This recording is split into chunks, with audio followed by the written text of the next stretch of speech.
ኪዳነ ምሕረት እናቴ ዛሬ ያለንበት ዕለት ምንድነው? ኢንተራክቲቭ ካልሆናችሁም አይከብዳችኋል። ዛሬ ያለንበት ዕለት ምንድነው? እሁድ ነው። የባለፈው ሳምንት ምን ነበር?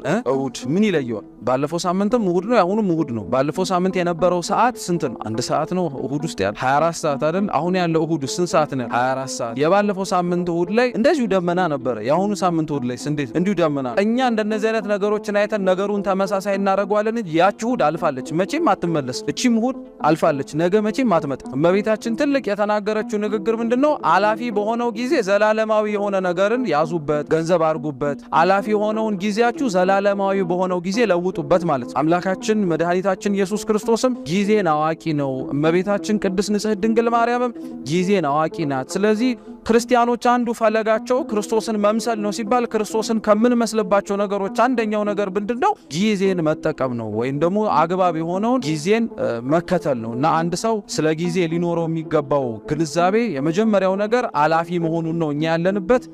ሁለተኛው ስለ ጊዜ ሊኖረን የሚያስፈልገው ግንዛቤ ጊዜ የተፈጠረ ነገር ነው። በተፈጠረ ጊዜ ላይ ፈጣሪ የሆነውን አምላክ ውስጥ ከተን እሱ የት ነበረ ብለን የምናወራው የቃላት ድክመት ስላለብን ነው እንጂ ለሱ እንደዚህ አይነት ነገር ተገብቶት አይደለም። ቅዱስ ዮሐንስ አፈወርቅ ለዛ ነው በክርስቶስና በቤተ ክርስቲያን በእግዚአብሔር መካከል የሚጠቀማቸውን ቃላቶች በጣም ደካማና በጣም ሰነፍ ናቸው፣ ስንፍናቸው ቃላቱ የሚወክሉትን እግዚአብሔርን በመላት ሊገልጡት ስለማይችሉ ነው ብሎ ያስተምራል። እና ጊዜ ብለን የምናነሳውም ለእግዚአብሔር ዘላለማዊነት ብለን እንለውጠዋለን እንናገረዋለን እንጂ ጊዜ የሚለው ቃል ትክክለኛው የሚሰራው ለኛ ነው ማለት ነው። ስለዚህ አንድ ሰው ስለ ጊዜ ማወቅ ያለበት የመጀመሪያው ነገር ይሄ። ሁለተኛው ወደኛ ስንመጣ ጊዜ ለኛ ስጦታችን።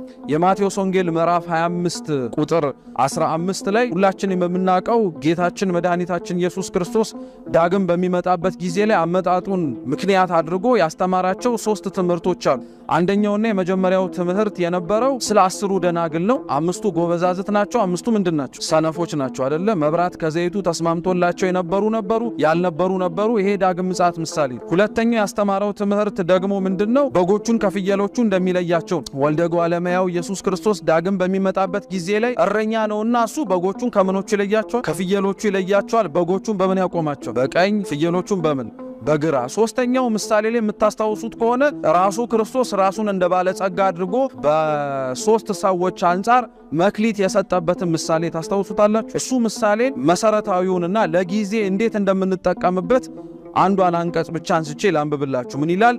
ለእያንዳንዱ እንደ አቅሙ ለአንዱ 5 መክሊት፣ ለአንዱ 2፣ ለአንዱም 1 ሰጠና ወደ ሌላ ሀገር ወዲያው ሄደ ይላል። ስለ ቃሉ አምላካችን ስም የተመሰገነ ይሁን። በስነ ስርዓት ያልተረዳን ደካማ ሰዎች ነን። ጌታችን መድኃኒታችን ኢየሱስ ክርስቶስ ይሄንን ትምህርት ስለ ጊዜ እንዳስተማረው ራሱ በደንብ መመልከት ያቃተ። ለአንዱ 5 መክሊት ሰጥቶታል የተባለው ለአንዳንዱ በጣም ረጅም ጊዜ የሚኖር ሰው አለ። 80 ዓመት በላይ 100 ዓመት 160 ዓመት 120 ዓመት። በቅዱስ መጽሐፋችን ደግሞ እንደ ማቱሳላ ያሉ ከ900 በላይ ዓመት የሞቱ ሰዎች አሉ፣ የኖሩ ሰዎች አሉ አይደል? እንደነሱ መኖር አንፈልግም። አሁንኛ ቢቻል ማለት ጥያቄ ነው። መኖር አትፈልጉም? ትፈልጋላችሁ? እንደማቱሳላ እንፈልጋለን። አሁን ያለንበትን ሁኔታ እያሰባችሁት ነገ ላይ ቤተክርስቲያን ሀገራችን የተሻለ ነገር ስደርስ ማየት ትፈልጋላችሁ? አትፈልጉ? ስለዚህ ጊዜ እንዲጨመርልን እንፈልጋለን ማለት። 5 መክሊት ያለው ረጅም ጊዜ የሚኖር ሰው፣ 2 መክሊት አለው ተብሎ የሚነገረው ደግሞ ከብዙ ዓመት ይኖራል ከተባለው በአንጻራዊነት ትንሽ አነስ ያለ ሰው በ80 ዓመቱ በ70 ዓመቱ ብለን በምሳሌ በንይዘው።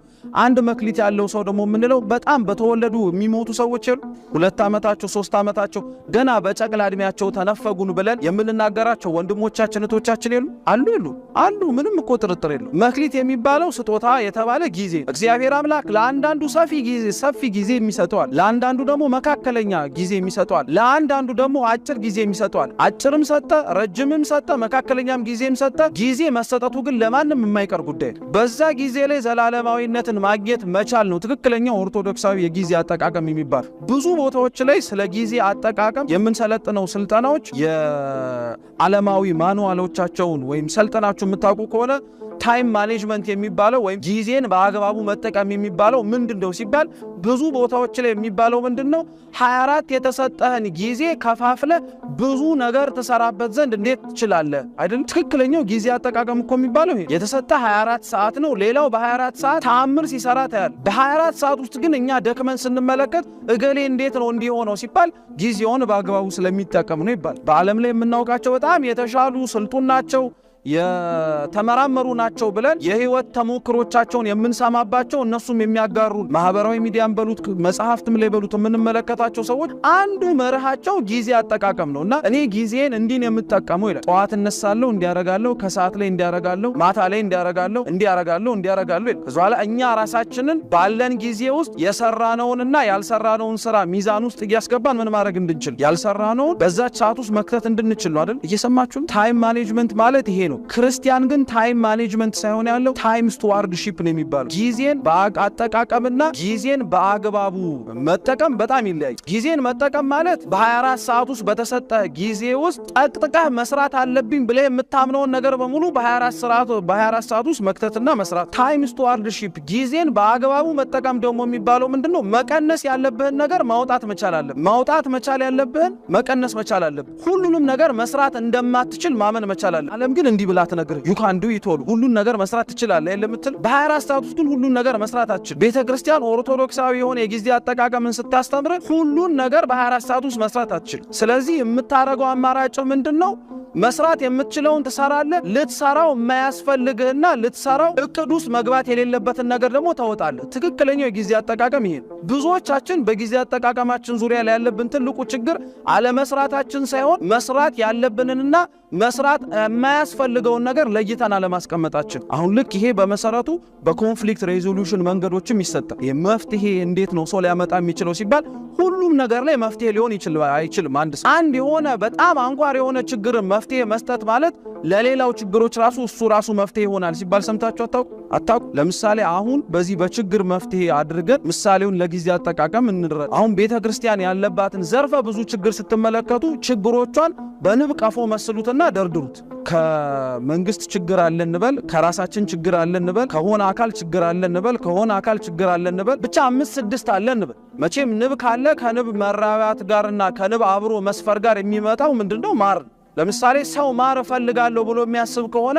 አንዱን የንብ ቀፎ ከፍቶ ይበላል እንጂ 6ቱንም የንብ ቀፎ ቢከፍተው አይበላም ምን ይደረግ ቀላል እኮ ነው ይበላል ሌላ ምንም ነገር ይበላል እሱ ራሱ እበላለሁ ብሎ የተጠጋው ሰውዬ ይበላል ልክ እንደዚሁ ሁሉ ያለው መፍትሄ ምንድነው አንዱን ይከፍትና ንቦቹን ያወጣል የሚበላውን ይበላል ይዘጋል የነሱን የንብ መውጣት ተከትለው እኮ ሌሎች ነገሮችም የሚከተሉ ነገሮች አሉ የጊዜ አጠቃቀም ላይ ኦርቶዶክሳዊ የጊዜ አጠቃቀም የሚባለው ይሄ አንዳንድ እቅዶቻችን ውስጥ ኖረው ምንም ዋጋ ሊኖራቸው የማይገቡ በጣም መሰረታዊ ነገሮች አሉ ኦርቶዶክሳዊ የጊዜ አጠቃቀማችን ነው አሁን ያልኳችሁ ታይም ስቱዋርድሺፕ የሚባለው በጣም መሰረታዊ ጽንሰ ሐሳቡ ጊዜን መጠቀም መቻል ያለብህና ጊዜን መጠቀም የምትችለውም ጭምር አምላክ ሰፍሮ ቆጥሮ ይሆንልኛል እገሌ እዚህ ደረጃ እንዲደርስልኝ ይፈልጋለሁ ብሎ ባስቀመጠልህ መርህ የምትኖረው የጊዜ አጠቃቀም ለእያንዳንዱ ሰው እግዚአብሔር አምላክ ራሱን የቻለ እቅድ አለ ለእያንዳንዱ ሰው እግዚአብሔር አምላክ ሊደርስበት የሚፈልገውና እዚህ ደረጃ ቢሆንልኝ እፈልጋለሁ ብሎ የሚያስበዋል ይሄ ለሁላችንም የተሰጠን እድል ፈንታችን ጽዋ ተርታችን የሚባለው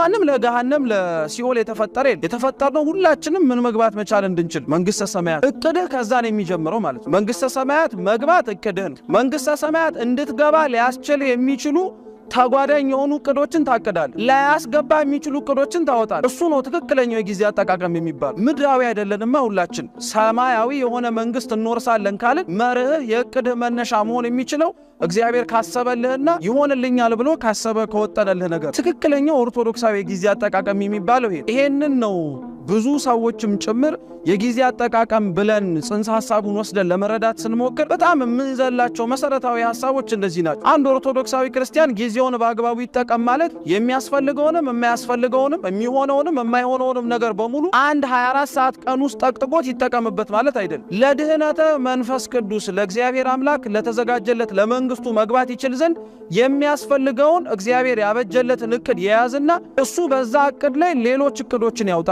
አሁን እንደዚህ ሲባል ደግሞ ታዲያ መንግስተ ሰማያት ከሆነ የመግባት እቅዱ እግዚአብሔር አምላክ እኔ አቀድኩም አላቀድኩም ወጣንኩም አልወጣንኩም ምን ችግር አለው? ደግሞ ለስንፍናችን በጣም ተጓዳኝ የሆኑ መሰረታዊ የምንጠቅሳቸው ጥቅሶች አሉ እንዳናቀድ የሚያረጉን ማለት ነው። ለምሳሌ ነገ ለራሱ ይጨነቃል። ነገ ነው ለራሱ ይጨነቃል የተባልኩ እየሰማህ ነገ ለራሱ ይጨነቃል። ስለዚህ እኔ ለምን እጨነቃለሁ? ጭንቀታችሁን በሙሉ በእግዚአብሔር ላይ አፍስሱ ለምን ትጨነቃላችሁ ይላል። በጣም የሚገርም እኮ ነው። ሲጀመር እንደነዚህ አይነት መሰል ጥቅሶች ላለማቀድ ምክንያት አድርገን ልናነሳቸው የምንችላቸው ጥቅሶች አይደሉም። ሲቀጥል እንዲህ ብለን እንደምናነሳቸውና እንዳናቀድ እነዚህ ነገሮች ያግዱናል ብለን እንደምንናገረው ሁሉ እንድናቀድ ደግሞ የሚያስገድዱን ነገሮች አሉ። ለምሳሌ የሉቃስ ወንጌል ምዕራፍ 14 ላይ ጌታችን መድኃኒታችን ኢየሱስ ክርስቶስ ያስተማረው የባለጸጋ ትምህርት አለ። ባለጸጋው ነገ ሊሆን ይችላል ብሎ ለነገ የሚያተርፍበትንና ለነገ የሚደክምበትን ያስቀመጠበት ነገር አለ። ሌላው ደግሞ አምላካችን መድኃኒታችን ኢየሱስ ክርስቶስ መጽሐፈ ምሳሌ ምዕራፍ 16 ቁጥር 9 ላይ በጠቢቡ ሰሎሞን